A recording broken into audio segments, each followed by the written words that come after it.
tonga nitsidika ireo trabona teto Antananarivo renivohitra ny ben'ny tanàna Lalora Valomanana androany alakamisy 9 marsa 724 toerana 5 no notetezany tamin'izany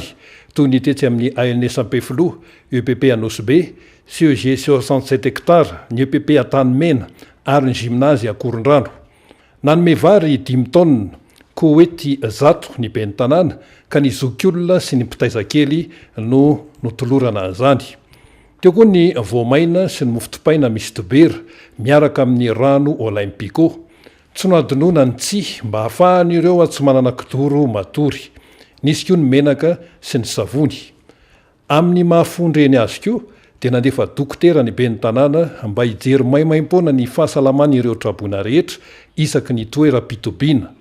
Tsapany ben'ny tanàna fa mbola betsaka ireo tsy manana bodofotsy ka mbola nampanantena hividy 2,000 izy miaraka amin'ny so sy ny koveta ary ny zinga. Reto avy no isan'ireo trabona: ANS-Ampefilo 770, CEG 67 hectare 7,900, EPP Atanomena 470 gymnase Akorondrano 5,500, EPP Anosy-Be 2,700 izay ny manome ny tambatrisa 2,750. Voalohany indrindra aloha mahatsiaro misaotra an'Andriamanitra hoe tsy misy ny ainana fohy ary misy an'ity toerana ity nandraisana an'izy ireo dia mijery ny commune hoe inona ny tena ilain'ilay vahoaka zay ny jijirako teo hoy za hoe tsy maintsy diovina aloha ilay toerana satria efa miparitaka sahady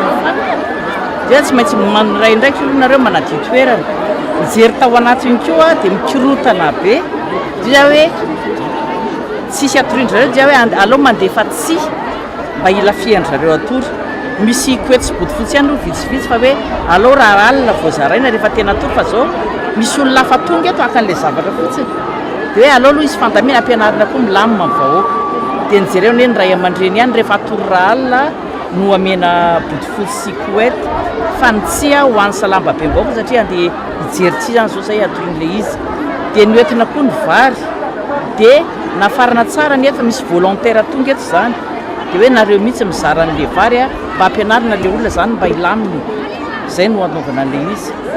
dia misy koa ilay olona vetsy amin'ny la réunion kely dia io zany zay mahaiza mifandamina tsara nareo fa fotoana zany zao hianarantsika milamina koa rehefa ao anatin'ny fizarana sy ao anatin'ny fahadiovana ao anatin'ny filaminana satria efa nitaraina ry zareo vilany azomba zany dia efa tsy hitany naleha dia be dia be nitaraina hoe zay tsy ny sakafo nefa nisy varina tena fitondrana teo ohatran'eto aza ihany koa ny toerana dianao mbola be dia be zao andeha hividy aiza avy ilay toerana andehanantsika zay